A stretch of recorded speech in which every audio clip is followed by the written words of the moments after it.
Pozdrav ljudi, dobrodošli u još jedan video. Danas još jedan install video, ali ovo je malo posebniji, zato mi je napokon stigao paket kojeg čekam već skoro mjesec dana. Tako da eto, tu je. Iako sam razbuđen zbog njega, stvarno sam ga čekao masu vremena, tako da nemojmo previše odugovlačiti. Ajmo ga otvoriti da pogledamo što je.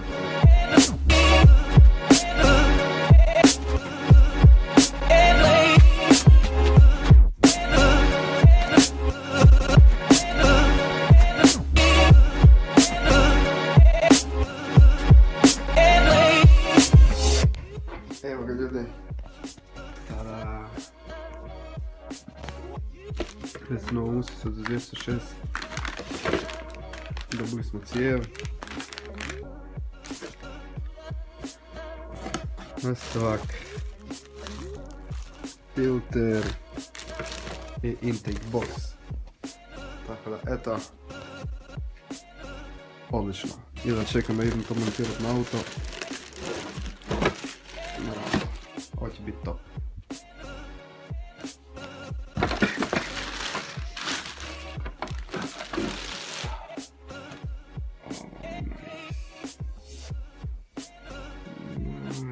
Čak ima i emblemu 206. Nice.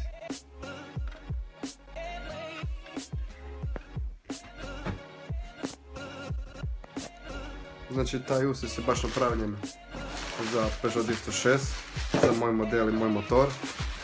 Tako da to je nešto sam od uvijek htio staviti na auto. A nikad mi se nije dalo trošiti novca na to, tako da evo, dobili smo čak i upute, potrebne vijke, sve što je potrebno za instalaciju, tako da idemo van, idemo to montirati na auto. Ok, znači evo nas s vami. Znači, te usis kojeg imamo sada nije loš usis, prilično sam bio zadovoljan svo to vrijeme sa njim. A ovo ću prodavati, tako ako je neko zainteresiran, slobodno može mi se javiti dolje u komentari ili preko Instagrama u DM. I ćemo se dogovoriti, tako da javite se ako želite ovaj usis.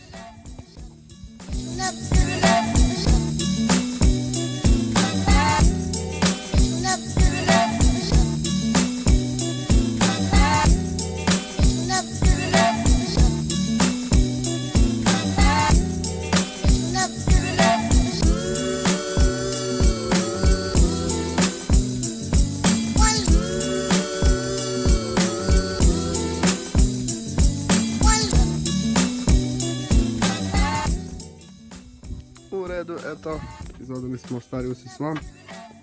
On je tu, tako da ako ga neko želi, neka mi se javi slobodno.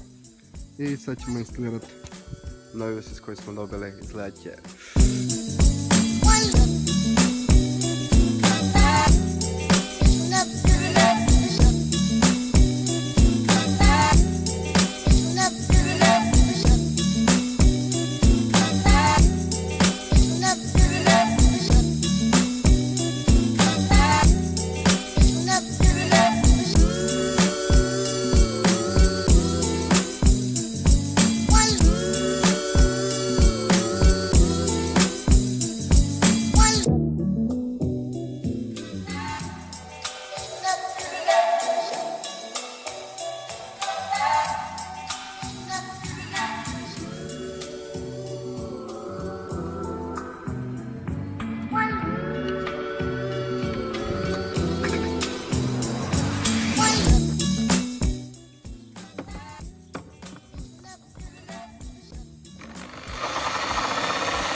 next day. Jučer se počelo mračiti jako brzo i onda sam htio jednostavno završiti sa usisom čim prije, tako da nisam previše snimao, nego jednostavno sam se potrudio to završiti. Tako da eto, ukratko ću objasniti što se dogodilo, što se mora napraviti i slično. Znači, rupe koje su bile predviđene, znači ovdje nisu pahala, ja sam morao napraviti druge rupe. Ali problem, nismo dobili vike za te druge rupe. I šta sad? Morao sam improvizirati, tako da ne imao vezicu, na drugoj nemam. Tako da to moramo riješiti. I moramo riješiti nastavak za oil catch can ili za sakupljanje uljnih para. Inače to je predviđeno da direktno ide sa tud ovdje, ali ja to ne želim. Ja želim da ide prvo u oil catch can koji se nalazi ovdje i onda iz njega od ovdje ide tu. Ali imamo onda još jedan problem. Cijev, ova cijev mi je premali fi i mi ne ide gore na ovaj nastavak. Tako da morat ću nešto skombinirati kako da to riješim. Ali eto, to ćemo riješiti drugi put. Bio sam u probnoj vožnji i čuje se brutalno. Čak imam neki feeling kao da ima bolji odaziv gasa naspram onom čemu je bilo prije. Ne znam, možda to samo u mojoj glavi. Fora je u tome što ovo je napravljeno baš za taj auto, znači nisam prvi koji ovo radi, masa ljudi je to već napravilo i misle da će ovaj setup biti odličan. Znači ovaj usis, ovdje se vidi filterić, onda imamo ta tehnik s grane, tako da ova kombinacija bit će jako dobra, barem ja tako mislim. Snimit ću još zvuk da čujete kako to zvuči, makar na kameri neće zvučati tako dobro, ali ne znam, probat ćemo. Evo sada se auto malo zagrijao, pa ne znam, možemo snimiti.